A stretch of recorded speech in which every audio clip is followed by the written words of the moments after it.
All right, all right. First and foremost, as always, I want to give all praise, honor, and glory to Yahawah, bahasham, Yahawashi, bahasham, Rakakwadash. Double honor to the apostles, elders, great millstone, toss us truth and rule well. Shalom to the hopeful elect, and shalom to the Akim and Akwath out there listening and learning. This goes out to the true Hebrew Israelites of the Bible, the Native Americans and Latino Americans and so-called African Americans here in America scattered throughout the four corners of the world. It's the brother Asha, Great Millstone, Chicago, coming to you with some more of it. And the beautiful thing about it is that, the Lord is going to save us, man. We just got to continue to, wait for Yahawashi Shai to let this wicked devil reach his full measure. Then he's going to come and save us, and we'll be out of this camp, man. And that's what we're waiting on. That's what we're hoping for. There's no way you're going to get out of this place without Yahawashi Shai saving you, period. I don't care what you think. You know what I mean? If he doesn't save you, you will not be saved. You can't trust in bows. You can't trust in your own strength. It said, no flesh shall glory in my sight. You know what I mean? And that, you can't, and we save by grace, not by works, that any man should boast. If you save yourself, then what do you need Yahawashi Shai for? So clearly, he's going to save us. He's got to save us. You can't get out of this jam without Yahawashi Shai. And that's the beautiful thing about it. And he's only going to save his elect of Israel this time around, which we are praying that we're those men, and we hoping for that salvation immediately. Let me grab a couple of quick precepts. It's just a beautiful thing to be involved in this truth and to know this truth and know that he's coming back to save us. It's just the elect of Israel. This is, let me grab a quick precept. Man, the water, Yahawashi shot the water. This is Isaiah 33. And I'm going to scroll on down. I'm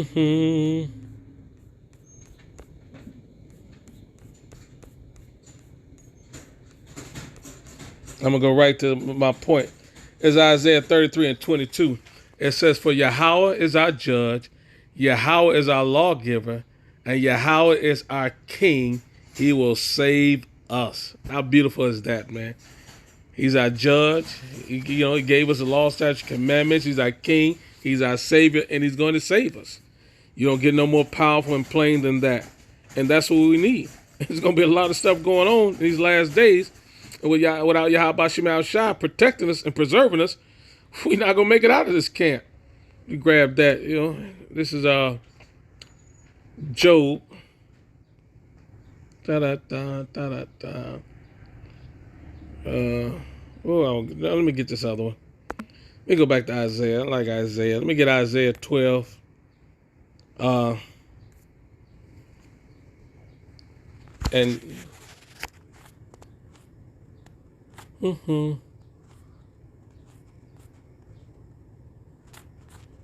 get this Isaiah 12. I'm going to start at 1. And in that day, thou shalt say, O Yahawah, I will praise thee. Though thou wast angry with me, thy anger is turned away, and thou comfortest me. And that's what we're waiting to hear. It says, behold, the Most High is my salvation. I will trust and not be afraid, for Yahawah, power, is my strength and my song. He also is become my salvation. So, that's it's a beautiful thing. That the Lord is our salvation. He's our rescuer. He's our redeemer. He's our shield, our buckler. He's everything. And the fact that he's going to have mercy upon us and save us, man, what more can you ask for? We just got to be diligent and endure to the end. Hang on. Keep pushing his word out there. Keep crying to him daily. Don't stop crying a sign. Lord, save me, save me, save me.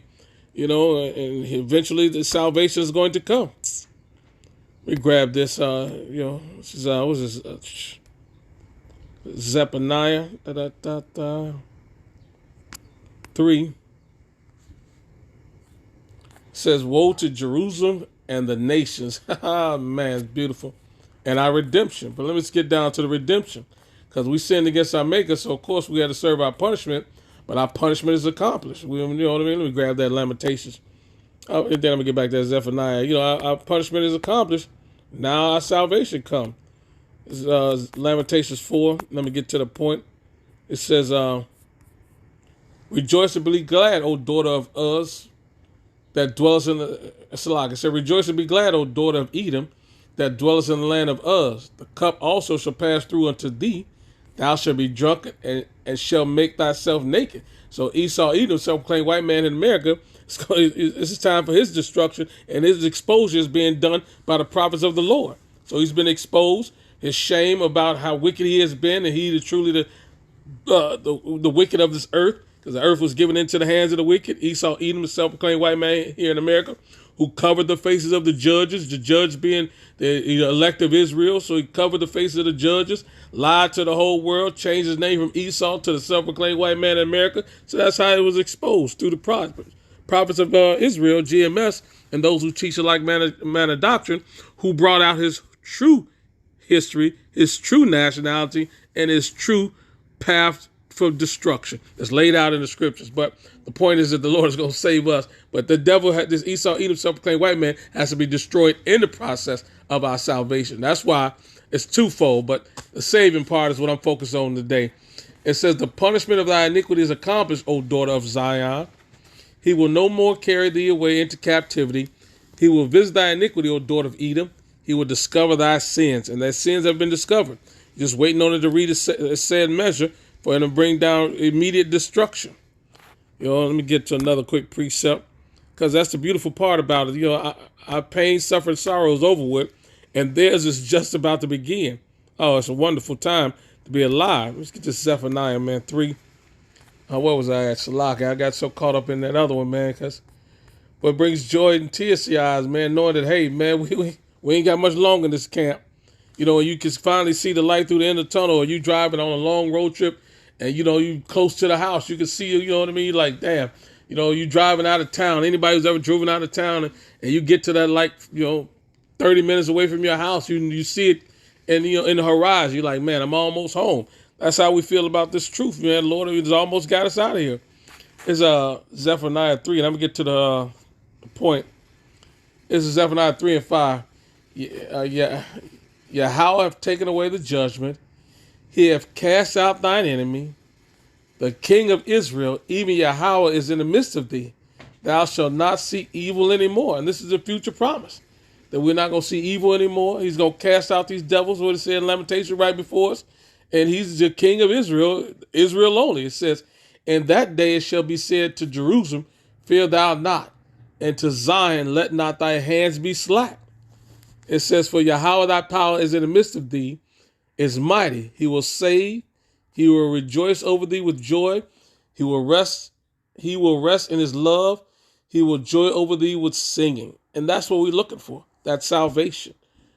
That, being consecrated back to our Father, being back, because we're the bride of Yahawashi, being married back to, the love of our life, and it's just a beautiful thing, waiting on all this to unfold so we can get out of this madness. Because it truly is madness. There's no mistake about it. Grab this right quick. Proverbs 12. I'm just going to get to the point. Proverbs 12 and 21.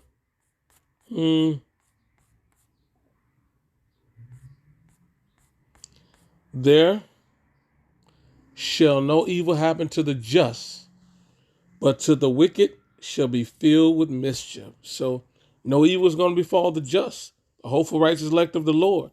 He's going to save us, redeem us, protect us, and provide for us. And that's what, man, that's what we're hoping for. We're leaning on those mercies. We're hoping for that salvation and that joy. I get this other quick precept. This is 2 Timothy, I believe, 4. Is it 4? What I was looking for? Yeah, this is 2 Timothy 2. I'm a slocky. 2 Timothy 4 and 18. And Yahawah shall deliver me from every work, Salakia.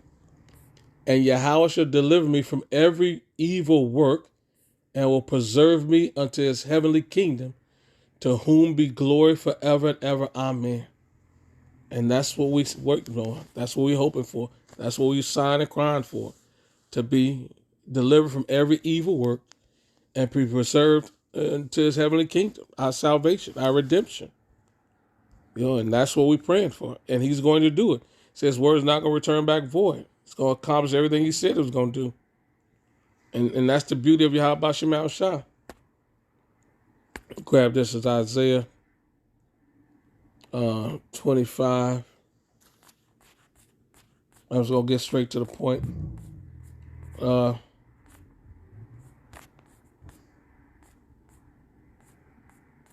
man, so powerful. I'm sorry, it's 25:7. And he will destroy in this mountain the face of the covering cast over all people, and the veil that is spread over all nations. And what is that gloom cloud? What is that veil that's covered in? That's Esau Edom, self-proclaimed white man. He put he covered everybody from the truth. He hid himself, and that's the covering cast. Their philosophy, their wine, their wickedness. All the nations have played a part in that. And the Lord is going to remove that cloud. You know what I mean? Esau Edom and his wickedness from off everybody. He said, that veil covered all the nations, their wickedness, and the Lord is removing that. He will swallow up death and victory, and Yahawah will wipe away tears from all faces, and the rebuke of his people shall he take away from off all the earth. For Yahawah have spoken it. That's what's going to happen. He spoke it. It's going to come to pass. And that's what we're waiting on. And it says, and it shall be said in that day, lo, this is Yahawah. We have waited for him, and he will save us. This is Yahawah. We have waited for him. We will be glad and rejoice in his salvation. And he's going to save us and rid us out of the hand of our enemies. And there we will dwell with him forevermore. And that's the beautiful thing that's the song that we're singing. That's our comfort song. That he's going to redeem us, save us, and get us out of these jams. Because, in that Psalms 91, let me grab that. Because there's a lot of stuff about to go down. But he's going to protect us. It's going that whole Psalms 91 is a banger, but I want to get a couple of I'm going to go to two scriptures in here. But this whole Psalms 91 is a banger, but I'm just going to hit these two. It's Psalms 91:9. Because thou hast made Yahawah, which is my refuge, even the Most High thy habitation, there shall no evil befall thee, neither shall any plague come nigh thy dwelling. Right? For he shall give his angels charge over thee to keep thee in all thy ways. And that's the whole point. The Lord is going to protect us and save us. The angels are camped about us. Other than that, you're not going to make it. Anything could take you out without the Lord's protection and the angels watching over us and stopping it. How much more now when all this Jacob's trouble's in full swing? You know what I mean? We're going to need him more than ever before. And he's going to save us. We don't know how it's going to play out. We just know the Yahawashi is going to save us. And, and that's our hope. That's our anticipation. And that's where our faith lies. And you got to know it and believe it. He's going to save us. You're not going to save yourself. Yahawah bahasham Yahawashi is going to lift you up, deliver you and save you just like he's done, in ancient time. They wandered in the wilderness. The Lord preserved them there. When they came out of Egypt, the Lord made sure they were safe there. Everywhere there's been trouble, the Lord has showed up, showed out, and saved us. Children of Israel did not save themselves then, and the children of Israel are not going to be able to save themselves now. Only Yahawashi, who's going before us, is going to save us and deliver us. Hope that was edifying. With this, I want to give all praise, honor, glory to Yahawah, bahasham, Yahawashi, bahasham, Rakakodash. Double honor to the apostles, the elders, the great millstone, to us truth and rule well. Till next time, Shalom, Kwam Yasharala, and a Bob of Ball.